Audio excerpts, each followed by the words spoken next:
Hello students, today we are going to discuss a poem. The title of the poem is The Soldier. It is written by a war poet, Rupert Brooke. The poem is included in the syllabus of BA Part 2nd, Paper 1st. First of all, there is an introduction of the poet, Rupert Brooke. Rupert Brooke was an established poet before the outbreak of World War I.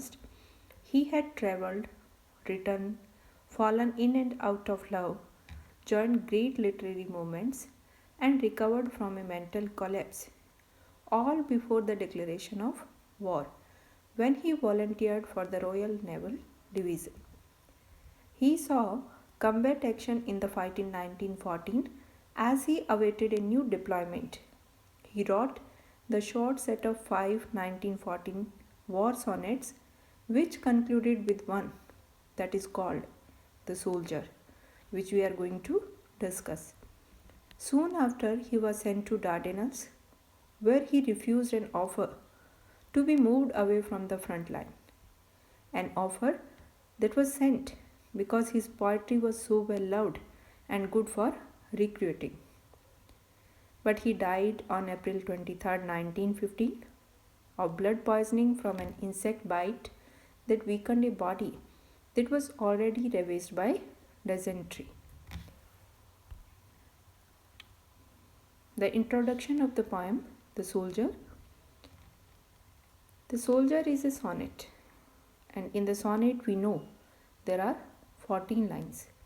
This sonnet is divided into two stanzas, an octave of 8 lines and a sestet of 6 lines.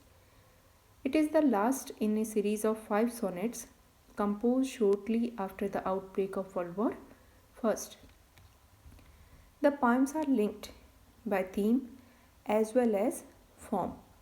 All reflect idealism and optimism in the face of war, expressing the idea of release through self-sacrifice that many experienced with the coming of that war. The Soldier is about the probable death of a soldier, but the poem has little to do with dying. So the theme of the poem is not death.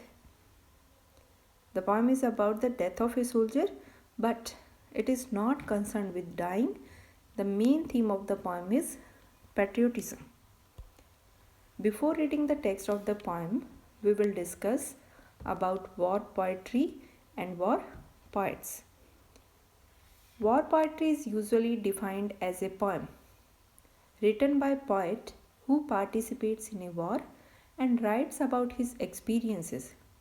The term is applied especially to the poets who served during World War I. The major novelist and poet Thomas Hardy wrote many war poems.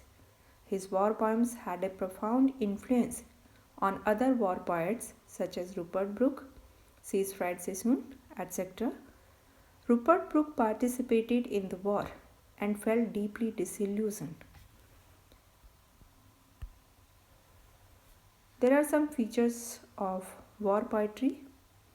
War poetry can be described as poems which concentrated on the subject of war.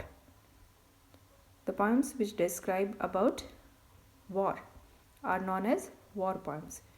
Poems which are written during a war that seems to have a noticeable influence on the poet. Many of the soldiers who participated in the World War I were highly educated and they wrote about their experiences.